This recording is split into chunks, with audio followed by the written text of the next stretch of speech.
Pada awal dekade ini, di tengah ketatnya modernisasi dan revitalisasi kebudayaan Tiongkok, sebuah penelitian mengejutkan lahir dari sebuah biara kuno yang selama ini lebih dikenal sebagai tempat wisata religi daripada pusat kajian naskah-naskah kuno. Biara tersebut adalah Biara Putuoshan, yang terletak di Kepulauan Zhoushan, Provinsi Zhejiang, yang dalam sejarahnya dikenal sebagai salah satu pusat utama Buddhisme Mahayana di Asia Timur. Penelitian ini dimulai oleh seorang Bante senior bernama Bante Shangwei, figur yang dihormati dalam komunitas Buddhis lokal dan nasional yang memulai penelitian ini. Bante Shangwei, yang telah mengabdi selama lebih dari 40 tahun di biara tersebut, mulai merasakan kegelisahan intelektual dalam hatinya. Ajaran Buddha yang ia pelajari seumur hidup seolah memiliki ruang kosong yang tak terjelaskan, sebuah paradoks antara ketuhanan, kenabian, dan pemujaan terhadap sosok Siddhartha Gautama. Pada tahun 2022, saat melakukan inventarisasi ulang terhadap manuskrip-manuskrip tua yang tersimpan di ruang bawah tanah biara, Bante Shangwei menemukan beberapa naskah berbahasa Pali dan Sanskerta yang jarang disentuh sejak era revolusi kebudayaan Tiongkok. Manuskrip-manuskrip ini, dengan huruf-huruf nyaris pudar, mengisahkan tentang sosok Buddha dengan ciri-ciri dan ajaran yang tidak sepenuhnya sama dengan doktrin Mahayana modern. Dalam satu catatan, ditemukan istilah yang dalam transkripsi berbunyi, Zulkifel Mahataapa, pemegang amanah agung dari satu Tuhan, penyabar dalam bencana. Terkejut oleh istilah yang terdengar asing namun terasa familiar, Bante Shangwei mulai mengumpulkan tim kecil yang terdiri dari beberapa biksu muda yang memiliki latar belakang linguistik kuno dan perbandingan agama. Mereka mulai menganalisis satu persatu naskah tersebut, membandingkannya dengan Tripitaka standar yang beredar, serta membandingkannya dengan sumber-sumber kuno dari luar tradisi Buddhisme. Penelitian ini berkembang ke tahap berikutnya saat Bante menemukan bahwa ajaran Buddha awal, terutama dalam teks-teks Theravada paling kuno, sangat menekankan konsep satu Tuhan yang mutlak. Ini berbeda jauh dengan pemahaman umum Buddhisme modern yang cenderung non-teistik atau bahkan ateistik. Teks-teks seperti Sutta Nipata dan Dhammapada ternyata memuat banyak rujukan pada Yang Maha Esa dalam istilah yang samar namun konsisten. Selain itu, dalam analisis lintas teks, Bante Shangwei menemukan keterangan tentang seorang guru besar dari barat yang akan membawa hukum baru. Dan sosok ini disebutkan akan datang membawa kitab yang bersinar dan menghapus kekelaman zaman kegelapan. Dari sini kecurigaan mulai tumbuh. Siapakah sebenarnya yang dimaksud dengan Buddha dalam teks paling tua ini? Apakah Siddhartha Gautama ataukah sosok yang lebih tua lagi dalam tradisi kenabian Timur Tengah? Krisis identitas ini mencapai puncaknya saat seorang biksu muda bernama Ananda Rui, dalam sebuah sesi diskusi internal, mengusulkan perbandingan dengan kitab-kitab Abrahamik, terutama Al-Quran dan Injil. Dalam penelusuran itu, ditemukan nama Zulkifli, dalam bahasa Arab, Zulkifl, sebagai seorang nabi yang sangat sabar, pembawa kebenaran, dan pemegang janji. Dalam surah Al-Anbiya ayat 85 disebutkan, dan, ingatlah kisah, Ismail, Idris dan Zulkifli. Semua mereka termasuk orang-orang yang sabar. Kesamaan sifat, kesabaran yang luar biasa, keberanian di tengah kezaliman, dan ajaran satu Tuhan menjadi titik temu awal yang mengejutkan. Keterkejutan ini semakin menjadi ketika diketahui bahwa dalam tradisi Islam, Nabi Zulkifli diyakini pernah berdakwah di kawasan yang kini mencakup wilayah Asia Barat hingga Asia Tengah. Wilayah yang dalam jalur sejarah terhubung erat dengan jalur penyebaran awal Buddhisme ke timur. Seiring berkembangnya penelitian, Bante Shangwei mulai merasa terhimpit oleh dilema besar. Di satu sisi, penemuannya membuka jalan baru pemahaman lintas agama yang lebih mendalam dan murni. Di sisi lain, penemuan ini berpotensi mengganggu stabilitas kepercayaan banyak orang, terutama mereka yang selama ini menggantungkan hidupnya pada interpretasi tradisional Buddhisme. Dalam keheningan malam di biara Putuoshan, di sela-sela doa dan meditasi panjang, Bante Shangwei sadar penelitian ini bisa menjadi badai besar dalam dunia spiritual atau justru menjadi jembatan kebenaran yang selama ini terkubur di balik kabut sejarah. Pertanyaan besar pun menggantung, apakah Siddhartha Gautama adalah Buddha yang dimaksud dalam naskah kuno itu, atau justru Buddha, dalam makna awal, yang pertama kali dikenal dunia adalah Nabi Zulkifli, seorang nabi suci yang ajarannya kemudian disalahpahami dan diadaptasi menjadi sistem kepercayaan baru? Dalam jurnal pribadinya, Bante Shangwei menulis, jika kebenaran ini terungkap, dunia akan menyadari bahwa Tuhan telah mengutus banyak pembawa cahaya dan semua cahaya itu bermuara pada satu sumber yang sama. Setelah memutuskan untuk memperluas skala penelitiannya, Bante Shangwei menghubungi dua orang ahli terkemuka dari Beijing University of Religion and Philosophy, Profesor Dr. Wen Yuchun, spesialis teks kuno Pali dan Sanskerta, dan Dr. Li Minghao, peneliti sejarah lintas agama dengan fokus pada jalur penyebaran agama di jalur sutra. Mereka menyambut undangan tersebut dengan antusias, meskipun Bante Shangwei belum membeberkan sepenuhnya apa yang menjadi temuannya. Mereka tiba di biara Putuoshan pada musim gugur saat kabut tebal menyelimuti kawasan biara, memberikan nuansa misterius seolah mendukung besarnya apa yang akan mereka hadapi. Dalam sesi pembukaan penelitian, Bante Shangwei menunjukkan naskah utama yang menjadi sumber kegelisahannya. Profesor Wen Yuchun membaca bagian demi bagian dengan seksama, membisikkan terjemahan kasarnya kepada Dr. Li Minghao. Sang pemegang amanah, sabar di tengah bencana. Pembawa janji yang ditegakkan oleh satu Tuhan. Mereka saling berpandangan. Frasa ini bukan tipikal frasa Buddhisme Mahayana, melainkan lebih dekat kepada narasi kenabian Abrahamik. Tidak hanya satu naskah, Bante Shangwei telah mengumpulkan 14 manuskrip lain yang mengandung istilah-istilah serupa. Beberapa teks menggambarkan sosok ini sebagai yang lahir dalam kesucian, menjaga diri dari kezaliman, dan dijanjikan untuk mengabarkan kebenaran sebelum datangnya masa penutup semua risalah. Analisis silang dilakukan. Para peneliti membandingkan manuskrip ini dengan Tripitaka umum, Vinaya Pitaka, serta teks tambahan dari Gandhara dan Kashmir. Mereka juga merujuk pada manuskrip Buddha awal di Lembah Swat yang baru-baru ini ditemukan. Secara mengejutkan, beberapa kesamaan muncul. Konsep satu Tuhan, banyak teks Buddhis kuno memuat doa kepada Yang Maha Tinggi, berbeda dari pemujaan banyak dewa dalam budaya Hindu saat itu. Nabi penuntun, ada rujukan samar tentang pemimpin yang dijanjikan dari barat dengan ciri kenabian, bukan sekadar pencerahan kebatinan. Masa gelap, sebuah ramalan tentang zaman kegelapan yang akan berakhir dengan datangnya cahaya terakhir. Saat mengeksplorasi lebih lanjut, Dr. Li Minghao mengusulkan sebuah pendekatan revolusioner. Mereka mulai membandingkan teks naskah-naskah ini dengan prediksi-prediksi tentang sosok masa depan yang termuat dalam kitab seperti Bhavishya Purana dan Lalita Vistara Sutra. Dalam Lalita Vistara Sutra ditemukan kutipan menarik, seorang Buddha agung akan datang dari wilayah barat. Ia akan membawa kitab terang. Ia akan berbicara tentang kebaikan mutlak dan ketauhidan. Orang-orang yang bijaksana akan mengikutinya dan dunia akan tercerahkan kembali. Bahasa, kitab terang, dan ketauhidan jelas tidak selaras dengan ajaran reinkarnasi atau kekosongan, sunyata, yang diajarkan dalam Mahayana belakangan. Istilah ini malah sangat dekat dengan risalah Islam tentang kenabian Muhammad Shallallahu Alaihi Wasallam yang membawa Al-Quran, kitab yang oleh umat Islam disebut cahaya, An-Nur. Pada titik ini, diskusi di ruang penelitian bawah tanah biara menjadi semakin panas. Bante Shangwei bahkan mulai mempertanyakan apa yang selama ini diyakini. Apakah ajaran Buddha awal sebenarnya adalah bagian dari pesan besar para nabi yang kemudian mengalami evolusi pemaknaan oleh pengikutnya? Dalam jurnal diskusinya, Dr. Li Minghao menulis, ada sesuatu yang disembunyikan dalam kabut sejarah. Jejak-jejak awal Buddhisme tampaknya lebih dekat pada prinsip kenabian daripada sekadar filsafat kehidupan. Ini berbahaya, sekaligus membebaskan. Selanjutnya, saat mereka membuka sebuah naskah tua dari periode dinasti Han, sebuah fragmen menggemparkan ditemukan. Fragmen ini menyebut, akan datang seorang pembawa cahaya terakhir berasal dari bangsa berkulit putih kemerahan, berjanggut dari daerah padang pasir. Ia membawa kitab tertulis dari Tuhan satu-satunya. Deskripsi ini nyaris persis dengan deskripsi fisik dan misi kenabian Nabi Muhammad Shallallahu Alaihi Wasallam dalam banyak riwayat. Bante Shangwei merasa jantungnya berdegup kencang. Ia sadar penelitian ini telah melampaui sekadar peninjauan teks. Ini adalah penyingkapan kebenaran masa lalu yang telah lama dikaburkan oleh lapisan politik, budaya, dan interpretasi. Namun, tantangan baru segera menghadang. Saat penelitian mereka memasuki minggu keempat, seorang biksu muda yang bertugas menjaga keamanan ruang bawah tanah menemukan sebuah pesan anonim tergantung di pintu ruang penelitian. Tinggalkan penelitian ini atau biara Putuoshan akan kehilangan ketenangannya untuk selamanya. Ancaman itu nyata. Pengetahuan adalah kekuatan. Dan tampaknya ada pihak-pihak tertentu yang tidak ingin penelitian ini berlanjut.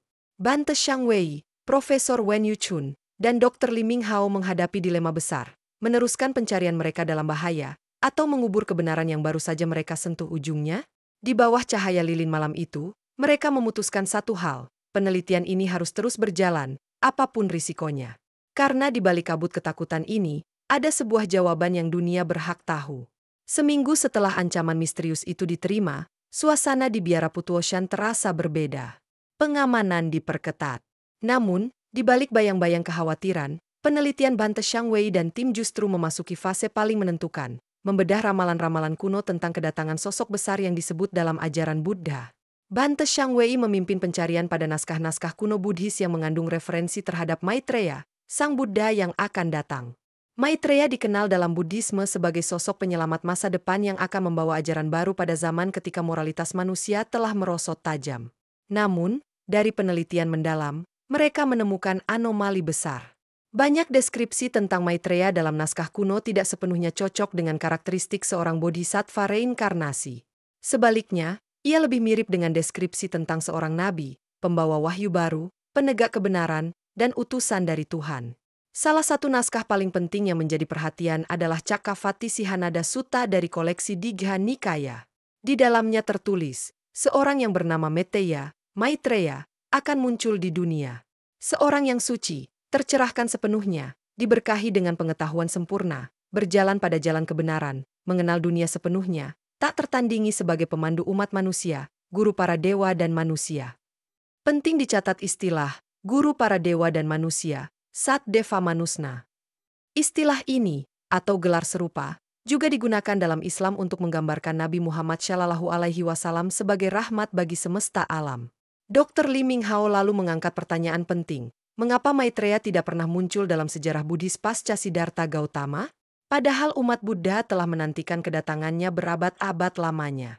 Penelusuran lebih lanjut menunjukkan bahwa dalam naskah Anagata-Vamsa, yang membahas Buddha masa depan, dikatakan bahwa Maitreya akan datang pada saat manusia telah lupa akan ajaran sejati.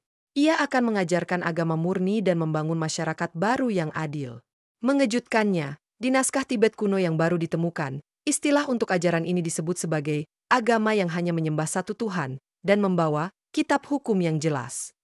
Sekali lagi, ini tidak sejalan dengan konsep kekosongan, sunyata, dalam Mahayana, melainkan lebih dekat kepada konsep wahyu ilahi yang dibawa oleh para nabi dalam tradisi Abrahamik, khususnya Islam. Dalam diskusi internal mereka, Bhante Shangwei menunjukkan kesamaan antara ciri-ciri ini dan deskripsi Nabi Muhammad SAW dalam berbagai kitab suci. Nabi Muhammad SAW datang di zaman jahiliyah, saat moralitas manusia runtuh. Ia membawa Al-Quran, kitab hukum ilahi. Ia menyerukan penyembahan hanya kepada satu Tuhan dan membangun masyarakat Madinah yang berlandaskan keadilan sosial. Bukti lain muncul dari penelitian pada teks-teks minor di Asia Tengah, khususnya dari komunitas Buddhis Kushan dan Gandhara. Di sana ditemukan istilah seperti yang membawa syariat terakhir, yang membimbing dari padang pasir berbatu, yang membawa hukum dari langit. Istilah-istilah tersebut tidak relevan dengan konsep reinkarnasi, namun sangat relevan jika merujuk kepada kenabian Muhammad SAW. Pada titik ini, Bhante Shangwei mencatat dalam jurnal pribadinya, Maitreya bukanlah penerus Buddha Gautama dalam makna klasik. Ia adalah sosok baru dari jalur kenabian, bukan dari siklus samsara. Dunia telah lama menantikan bukan hanya pencerahan, tetapi petunjuk wahyu ilahi. Untuk memperkuat hipotesis ini, Profesor Wen Yuchun mengajukan analisis linguistik. Ia menemukan bahwa kata Meteya, Pali, atau Maitreya, Sanskerta, berasal dari akar kata Maitri, yang berarti kasih atau rahmat. Nama Muhammad sendiri dalam bahasa Arab berasal dari akar kata Hamd, yang berarti pujian atau kemuliaan. Muhammad juga dikenal dalam Al-Quran sebagai rahmat bagi seluruh alam, rahmatan lil alamin. Kaitan makna antara kasih, rahmat, dan pujian memberikan lapisan tambahan untuk menunjukkan bahwa ramalan Maitreya sejatinya bukan tentang Buddha baru, melainkan tentang seorang nabi baru yang akan membawa rahmat. Analisis ini diperkuat lagi oleh fakta sejarah bahwa pada abad ke-7 Masehi, saat Nabi Muhammad SAW muncul, banyak komunitas Buddhis di Asia Tengah yang secara perlahan memeluk Islam. Ini terjadi tanpa paksaan besar-besaran, melainkan melalui kesadaran sendiri. Seolah-olah mereka menemukan apa yang telah lama dijanjikan. Sementara itu, ancaman kepada Bhante Shangwei dan timnya semakin sering terjadi. Pesan-pesan gelap, peringatan terselubung, hingga tekanan dari otoritas agama setempat mulai meningkat. Ada ketakutan besar bahwa temuan ini akan mengganggu tatanan yang sudah mapan. Namun, Bhante Shangwei menulis dalam jurnal hariannya, kebenaran adalah seperti matahari di balik kabut. Kita tidak dapat memadamkannya hanya karena takut akan cahaya. Di tengah malam yang sunyi, Bhante Shangwei, Profesor Wen Yuchun dan Dr. Lee Ming Hao sepakat untuk melanjutkan penyelidikan ke sumber yang lebih dalam, menelusuri jejak nama Nabi Zulkifli dalam teks-teks Buddhis awal dan bagaimana mungkin identitas beliau telah disamarkan menjadi bagian dari legenda Buddha di Asia Timur. Langkah ini akan membawa mereka pada penyingkapan besar yang lebih mengejutkan dari apapun yang pernah mereka bayangkan. Langkah selanjutnya dalam penyelidikan Bante Shangwei dan timnya membawa mereka semakin dalam menelusuri teks-teks Buddhis awal yang kemungkinan merekam jejak Nabi Zulkifli. Sebuah pertanyaan besar membayangi penelitian ini. Mungkinkah sosok suci yang selama ini dikenal dalam tradisi Buddha di Asia Timur sebenarnya adalah Nabi Zulkifli yang disebutkan dalam Al-Quran? Dr. Lee Ming Hao menemukan petunjuk penting dalam terjemahan teks kuno dari Gandhara dan Baktria, dua wilayah penting dalam penyebaran awal ajaran Buddha. Dalam beberapa teks terdapat sosok misterius yang disebut Dipankara, seorang guru suci yang disebut-sebut berasal dari wilayah barat dan dikenal memiliki keteguhan luar biasa dalam menegakkan kebenaran meski menghadapi tantangan besar. Di sisi lain, dalam Al-Quran, Nabi Zulkifli dikenal sebagai sosok yang sabar dan benar dalam ucapannya serta termasuk dalam golongan orang-orang saleh. Nama Zulkifli sendiri berasal dari kata Zulkifli yang dalam bahasa Arab berarti pemilik kifl. Kemungkinan berarti pemilik tugas berat atau penjamin. Menariknya, dalam salah satu manuskrip Tibet kuno ditemukan kisah tentang seorang guru dari barat yang disebut Sidi Hipila, yang maknanya dalam bahasa setempat merujuk pada penjamin kesempurnaan atau pemegang tugas luhur. Penyamaan bunyi antara Hipila dan Kifl memberikan indikasi bahwa bisa saja sosok ini adalah representasi lokal dari Nabi Zulkifli. Bante Shangwei mencatat dalam laporan penelitiannya, jejak linguistik ini bukan semata kebetulan. Ada pola penyamaan makna dan sifat antara sosok Zulkifli dalam Al-Quran dan tokoh suci dalam literatur Buddhis tertentu yang jarang dikaji. Selain kesamaan nama dan sifat, ada juga kesamaan misi. Dalam tradisi Islam, Nabi Zulkifli adalah simbol ketabahan dalam menghadapi kaum yang keras kepala. Ia berdakwah dengan penuh kesabaran, mengajak pada kebaikan tanpa pamrih. Dalam kisah-kisah Buddhis minor dari daerah Asia Tengah, disebutkan seorang guru suci yang berdakwah di tengah bangsa keras kepala, menyeru mereka untuk meninggalkan kejahatan dan berpegang pada jalan kebaikan, namun ditolak oleh banyak orang. Ia tetap tabah dan karena ketabahannya dijanjikan kedudukan tinggi di akhirat. Penelitian Bante Shangwei menemukan adanya pergeseran identitas dalam perjalanan sejarah. Banyak sosok suci yang berasal dari luar India kemudian diasimilasi ke dalam narasi Buddhis lokal untuk memperkuat otoritas agama Buddha di berbagai wilayah. Hal ini umum terjadi ketika agama Buddha menyebar ke Asia Tengah dan Timur, beradaptasi dengan budaya lokal, kadang memasukkan figur-figur asing sebagai bagian dari sistem kepercayaan mereka. Bukti lainnya ditemukan di sebuah biara tua di Luoyang, Tiongkok, dalam bentuk mural kuno. Mural ini menggambarkan sosok berjubah sederhana, berwajah teduh, dengan tangan mengangkat isyarat kedamaian dikelilingi oleh kaum miskin. Tulisan kuno di bawah mural itu mengacu kepada guru dari barat yang dijanjikan. Mengingat arah barat dari Tiongkok menunjuk ke wilayah Timur Tengah, dan melihat sifat-sifat yang digambarkan, kemungkinan besar mural itu merujuk kepada Nabi Zulkifli. Penemuan ini memperkuat tesis bahwa sebagian ajaran moral yang disebut sebagai ajaran awal dalam Buddhisme di Asia Timur bisa jadi merupakan warisan dari dakwah Nabi Zulkifli yang dalam prosesnya diserap dan diadaptasi ke dalam narasi Buddhis. Profesor Wen Yuchun mengajukan analisis kronologis. Ia menunjukkan bahwa rentang waktu antara masa hidup Buddha Gautama, sekitar abad ke-5 SM, dengan masa para nabi Israel seperti Nabi Zulkifli memiliki irisan sejarah yang memungkinkan pertukaran pengaruh budaya dan keagamaan, khususnya melalui jalur perdagangan kuno seperti jalur sutra. Ia juga menambahkan bahwa sifat ajaran awal Buddha yang menekankan pada moralitas, kesabaran, dan kebaikan universal tampak sejajar dengan nilai-nilai kenabian yang diusung para utusan Tuhan. Dalam jurnal pribadinya, Bante Shangwei menulis, kita harus mempertimbangkan hipotesis bahwa sebagian ajaran kebaikan universal dalam Buddhisme awal mungkin memiliki akar dalam pesan-pesan kenabian. Ini tidak merendahkan ajaran Buddha, melainkan menunjukkan adanya jalinan spiritual yang lebih luas di antara bangsa-bangsa kuno. Sementara itu, tekanan dari luar terhadap tim peneliti semakin meningkat. Beberapa biara besar mulai mengeluarkan pernyataan resmi bahwa tidak ada kebenaran selain dari ajaran Buddha Gautama, seolah mencoba membendung gelombang pertanyaan kritis yang muncul akibat penelitian ini. Ancaman keamanan pun bertambah nyata. Bante Shangwei dan timnya harus pindah ke lokasi penelitian rahasia di Provinsi Yunnan agar dapat melanjutkan kajian tanpa intervensi. Di tempat persembunyian baru itu, tim memfokuskan penelitian pada teks-teks kuno yang tersembunyi di gua-gua Mogao, Dunhuang. Gua-gua ini, yang dikenal sebagai Perpustakaan Dunia Timur, menyimpan ribuan manuskrip kuno yang tak banyak tersentuh penelitian modern.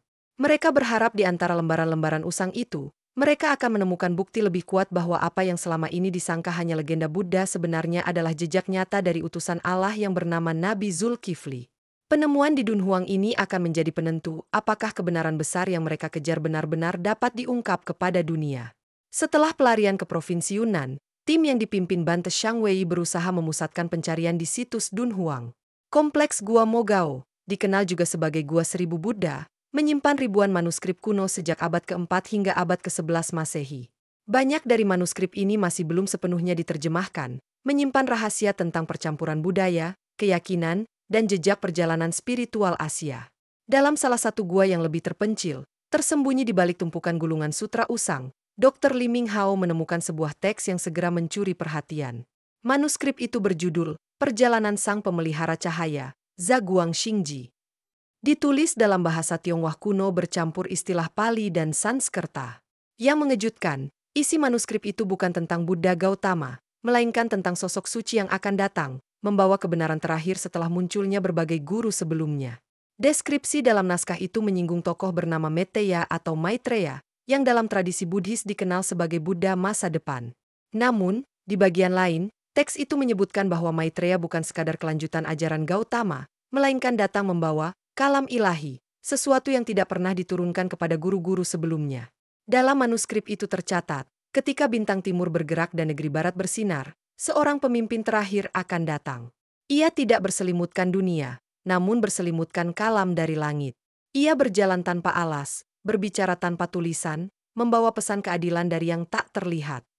Penggambaran ini sangat berbeda dari konsep Maitreya dalam Buddhisme umum, yang biasanya menggambarkan Maitreya sebagai kelanjutan spiritual internal. Sebaliknya, dalam manuskrip ini, Maitreya digambarkan lebih mirip sosok kenabian daripada sekadar Buddha baru. Bante Shangwei merasa gelisah. Ia menyadari bahwa deskripsi itu selaras dengan ciri-ciri kerasulan, membawa wahyu, berjalan dalam kesederhanaan, dan membawa perubahan besar atas kehendak Tuhan. Analisis kronologis menunjukkan bahwa manuskrip ini kemungkinan ditulis pada akhir abad ke-7 M, tidak lama setelah masuknya Islam ke Asia Tengah. Namun yang menarik, penyebutan simbol-simbol seperti bintang timur dan negeri barat mengacu kepada pergerakan geopolitik waktu itu, Arab sebagai pusat peradaban Islam baru. Lebih lanjut, dalam bagian berikutnya, manuskrip itu menyebutkan tentang sosok putra dari padang pasir yang berjanji akan membebaskan manusia dari belenggu dunia. Tim peneliti mengaitkan ini dengan kehidupan Nabi Muhammad SAW yang berasal dari Mekah, kota gurun, dan diutus untuk membawa manusia kembali ke ajaran tauhid sejati. Dr. Li Minghao mengajukan hipotesis penting. Tampaknya para biksu awal di Asia Tengah mendapatkan kabar tentang munculnya Rasul akhir zaman dari Arab. Kabar ini kemudian diinterpretasi dalam bahasa keagamaan mereka sendiri, lalu tercatat dalam manuskrip-manuskrip seperti ini. Dalam pertemuan tertutup, Bante Shangwei menegaskan bukti ini memperkuat pandangan bahwa sebagian ramalan Buddhis tentang Maitreya sebenarnya adalah bentuk awal dari kabar kedatangan Nabi Muhammad SAW yang kemudian disamarkan atau diinterpretasi sesuai pandangan lokal. Namun, bukan hanya manuskrip itu yang mengguncang. Dalam penggalian lanjutan, tim menemukan gulungan kecil berlapis kain yang lebih tua yang disebut gulungan emas. Teksnya mencatat legenda tentang seorang guru dari negeri pasir yang membawa hukum sempurna, dan bahwa para makhluk suci terdahulu memerintahkan umat manusia untuk mengikutinya. Bagian dari teks gulungan emas berbunyi, ketika malam terakhir turun atas zaman kegelapan, muncullah pemegang cahaya sejati.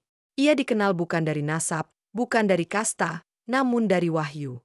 Ia menyempurnakan janji para pendahulu, dan tidak ada hukum setelah hukumnya. Formulasi ini sangat identik dengan penggambaran kenabian Islam, penutupan wahyu, penyempurna ajaran sebelumnya, dan universalisme risalah. Temuan ini membuat suasana tim menjadi sangat emosional. Sebagian peneliti muda yang selama ini dibesarkan dalam kerangka Buddhisme tradisional mulai mempertanyakan kepercayaan lama mereka. Beberapa bahkan secara diam-diam mulai mempelajari Al-Quran dan kehidupan Nabi Muhammad SAW, mencari jawaban lebih dalam. Situasi memanas saat berita bocor tentang penemuan manuskrip yang mengindikasikan hubungan antara Maitreya dan Nabi Muhammad SAW. Gelombang kegelisahan mulai menyebar di kalangan otoritas budaya di Tiongkok. Bante Shangwei dan timnya tiba-tiba mendapati diri mereka diawasi. Setiap gerak-gerik mereka di Dunhuang, bahkan percakapan pribadi, terasa diintai. Aroma konspirasi menggantung tebal di udara gurun yang kering. Suatu malam, saat Dr. Li Minghao bekerja lembur untuk memindai gulungan tambahan dari Gua 17, dikenal sebagai Gua Perpustakaan, listrik tiba-tiba padam. Ketika lampu kembali menyala, Ia mendapati sebagian gulungan yang sudah ia pindai hilang dari meja. Pintu ruangan tidak menunjukkan tanda-tanda kekerasan. Kejadian ini menjadi peringatan nyata bahwa ada kekuatan besar yang tidak menghendaki kebenaran ini terungkap ke dunia. Bukan hanya kehilangan gulungan, tapi satu persatu anggota tim mulai mendapatkan peringatan halus. Ada yang diteror melalui telepon tak dikenal. Ada yang didatangi petugas keamanan budaya dengan dalih inspeksi rutin. Bahkan ada yang diberi tawaran suap dalam jumlah besar agar menghentikan penelitian. Bante Shang Wei mengadakan pertemuan rahasia di sebuah penginapan tua di pinggiran kota. Dengan suara bergetar menahan emosi, beliau berkata, "Apa yang kita temukan lebih berharga dari nyawa kita sendiri. Ini bukan tentang memenangkan penghargaan. Ini tentang membiarkan dunia melihat jalinan takdir yang Tuhan tentukan sejak awal peradaban." Mereka sepakat untuk mengambil langkah drastis. Semua dokumen dipindai dalam bentuk file terenkripsi dan dikirim ke beberapa kontak terpercaya di luar negeri. Salinan fisik manuskrip yang belum sempat dipublikasikan diam-diam dibawa keluar dari Dunhuang menggunakan metode kuno, diselipkan di dalam lapisan pakaian tradisional Tibet. Namun, pengawasan semakin ketat. Dalam perjalanan keluar dari situs, salah satu anggota tim, seorang peneliti muda bernama Chen Rui, hampir tertangkap saat membawa fragmen manuskrip penting. Beruntung ia berhasil mengelabui petugas dengan berpura-pura sebagai biksu peziarah. Dalam pelariannya, Chen Rui sempat membaca sebagian fragmen yang ia bawa. Di dalamnya terdapat bagian penting dari ramalan. Pada akhir masa, ketika dunia penuh dengan ketidakadilan dan dunia timur kehilangan arah, muncullah cahaya yang membawa kedamaian. Ia berbicara dalam suara langit, membawa nama yang Maha Esa di lidahnya. Penggambaran ini, jelas menurut Chen Rui, merujuk pada risalah Tauhid. Sesuatu yang bukan karakteristik ajaran Buddha Gautama yang lebih filosofis. Bante Shang Wei, dalam salah satu catatan hariannya yang berhasil diselamatkan, menulis, Maitreya sejati bukan sekadar kelahiran baru dalam roda samsara. Ia adalah penutup perjalanan rohani manusia. Tidak ada lagi kelahiran setelahnya, karena kebenaran telah sempurna dinyatakan. Kalimat ini mengandung implikasi besar. Jika benar, maka dunia harus mengakui bahwa puncak dari jalan pencarian spiritual di Asia Timur sebenarnya berujung kepada kenabian terakhir, kepada Muhammad Shallallahu Alaihi Wasallam, bukan pada kebangkitan Buddha baru. Pihak yang tidak menghendaki perubahan ini melakukan tindakan terakhir mereka. Pada suatu malam, beberapa gua di Dunhuang yang terkait dengan penelitian Bante Shang Wei tiba-tiba dinyatakan sebagai area rawan longsor dan ditutup secara permanen. Rumor beredar bahwa beberapa bagian gua bahkan dengan sengaja dirusak untuk menghilangkan bukti. Bante Shang Wei dan timnya tak bisa berbuat banyak. Mereka sudah dianggap pengganggu ketertiban budaya. Beberapa anggota tim dipaksa kembali ke tempat asal mereka, dilarang berbicara kepada media, dan dipantau ketat. Namun, api dalam hati mereka tidak padam. Dalam pertemuan terakhir sebelum terpisah, Bante Shang Wei menyampaikan pidato pendek namun membekas. Kita mungkin tidak akan melihat kebenaran ini diakui dalam hidup kita. Tapi percayalah, apa yang telah kita temukan akan hidup. Ia akan tumbuh di hati para pencari sejati. Melampaui dinding, melampaui senjata, melampaui ketakutan. Sebagai strategi akhir, Bante Shang Wei mengirimkan sebuah paket rahasia ke sebuah universitas di Istanbul, berisi salinan hasil penelitian dan sebagian transkrip manuskrip Dunhuang yang berkaitan dengan ramalan.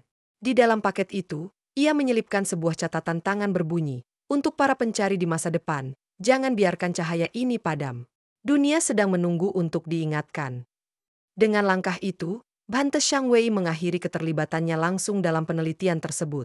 Ia kembali ke kuilnya di daerah pegunungan terpencil, menolak semua undangan wawancara dan memilih menjalani kehidupan sunyi.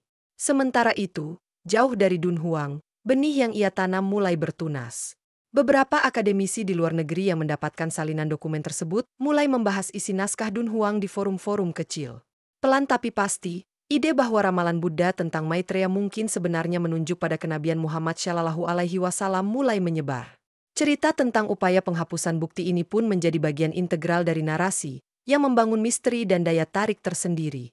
Justru karena kebenaran itu berusaha dibungkam, semakin banyak orang yang penasaran dan terdorong untuk menggali lebih dalam. Perlawanan sunyi Bante Shang Wei dan timnya menandai babak baru dalam perjalanan kebenaran. Kebenaran yang meski terancam untuk dilupakan akan tetap menemukan jalannya, karena ia adalah bagian dari takdir ilahi itu sendiri. Bante Shang Wei mengadakan sebuah pertemuan internal untuk mendiskusikan temuan-temuan baru ini. Dalam pertemuan tersebut, suasana tegang terasa. Beberapa anggota tim yang lebih tua mulai meragukan validitas teori yang muncul. Mereka khawatir bahwa penemuan ini dapat mengganggu kestabilan spiritual dan teologis yang sudah mapan di kalangan umat Buddha. Namun, Bhante Shangwei tetap teguh dengan keyakinannya. Jika kita menyembunyikan kebenaran ini, kata Bhante Shangwei dengan suara yang tenang namun tegas, kita akan menjadi seperti mereka yang menutup mata terhadap cahaya. Kebenaran ini tidak hanya untuk satu agama atau satu bangsa. Ini adalah cahaya yang seharusnya membimbing umat manusia. Dengan penuh keyakinan, ia melanjutkan, ramalan yang tertulis dalam teks-teks ini mungkin bukan hanya tentang Buddha yang datang, tetapi tentang satu kenabian universal yang berbicara tentang keadilan, kasih sayang, dan kebebasan dari belenggu dunia. Kita harus mempertimbangkan kemungkinan bahwa ajaran ini datang dari sumber yang lebih tinggi yang diterima oleh banyak umat di seluruh dunia dalam bentuk yang berbeda. Pernyataan Bhante Shangwei mengejutkan banyak orang. Namun, beberapa anggota tim yang lebih muda mulai merasakan kebenaran dalam kata-katanya. Mereka mulai membuka diri terhadap kemungkinan besar bahwa ajaran yang mereka pelajari selama ini bukanlah satu-satunya jalur menuju pencerahan. Dalam ketegangan yang muncul antara keyakinan lama dan pemahaman baru ini, Bhante Shangwei menyarankan agar mereka terus mendalami penelitian ini, meskipun tantangan dan tekanan dari luar akan semakin kuat. Penelitian ini akan mengubah pemahaman kita tentang sejarah spiritual umat manusia, katanya. Kita tidak hanya menggali teks-teks kuno, kita menggali kedalaman spiritualitas yang saling berhubungan, yang melampaui batas agama, dan yang dapat menjadi jembatan untuk perdamaian dunia. Tantangan semakin besar ketika Bhante Shangwei dan timnya memutuskan untuk memperkenalkan temuan ini kepada dunia luar. Mereka menyadari bahwa dunia akademis dan agama akan sangat merespons, baik positif maupun negatif. Namun, keputusan ini sudah menjadi bagian dari perjalanan mereka untuk mencari kebenaran yang lebih besar. Pada saat yang bersamaan, tekanan dari pihak-pihak konservatif semakin menguat. Beberapa kelompok agama yang merasa terancam dengan pemahaman baru ini mulai mengeluarkan pernyataan keras, menuduh Bhante Shangwei dan timnya berusaha mencampurkan agama-agama dengan tujuan untuk melemahkan keyakinan umat Buddha. Namun, Bhante Shangwei menanggapi semua tuduhan itu dengan kepala tegak. Kita tidak pernah berniat untuk mengubah agama atau kepercayaan siapapun. Apa yang kita lakukan hanyalah mencari kebenaran yang lebih dalam dan berbagi pengetahuan yang kita temukan dengan dunia, tegasnya. Konferensi internasional yang diadakan oleh Bhante Shangwei untuk mempresentasikan temuan-temuan tersebut menjadi ajang pembuka diskusi yang lebih luas. Di hadapan akademisi, pemimpin agama, dan tokoh masyarakat dari seluruh dunia, Bhante Shangwei dengan sabar menjelaskan hubungan antara ajaran Buddha, Islam, dan berbagai tradisi agama lainnya. Salah satu bagian yang paling menarik perhatian peserta konferensi adalah ketika Bhante Shangwei membahas tentang kalam ilahi yang ditemukan dalam manuskrip tersebut. Ia menghubungkannya dengan konsep wahyu dalam agama-agama Abrahamik, terutama Islam, yang mengajarkan bahwa wahyu terakhir diberikan kepada Nabi Muhammad SAW.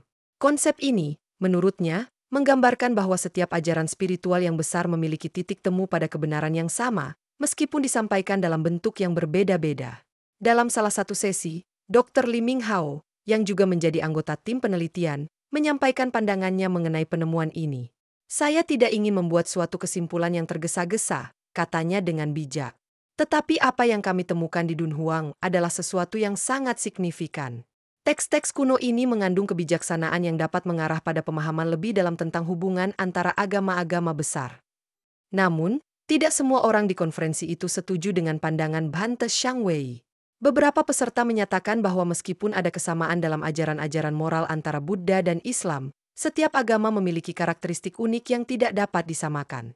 Mereka memperingatkan bahwa penggabungan ajaran-ajaran tersebut bisa berisiko menyesatkan umat beragama. Puncaknya adalah saat Bhante Shangwei mengajak peserta konferensi untuk berfokus pada nilai-nilai universal yang diajarkan oleh berbagai agama, kedamaian, kasih sayang, dan keadilan. Kita semua berada dalam perjalanan spiritual yang sama, meskipun kita mungkin berada di jalur yang berbeda, ujarnya. Marilah kita membuka hati dan pikiran kita untuk memahami satu sama lain, karena hanya dengan cara itu kita dapat menemukan kedamaian sejati. Temuan-temuan yang dipublikasikan oleh tim Bhante Shangwei tidak hanya menjadi bahan perdebatan dalam dunia akademis, tetapi juga menarik perhatian media internasional. Banyak saluran berita yang meliput konferensi tersebut dan perbincangan mengenai hubungan antara Buddha dan Islam mulai menyebar ke masyarakat luas. Masyarakat mulai mempertanyakan kembali pemahaman tradisional mereka tentang agama dan spiritualitas. Di sisi lain, tantangan terhadap penelitian ini semakin intens. Beberapa pihak mulai melakukan kampanye untuk mendiskreditkan Bante Shangwei dan timnya, dengan menyebut bahwa penelitian ini adalah upaya untuk menghancurkan tradisi agama Buddha. Mereka menganggap bahwa memadukan ajaran tersebut akan merusak kemurnian Buddhisme.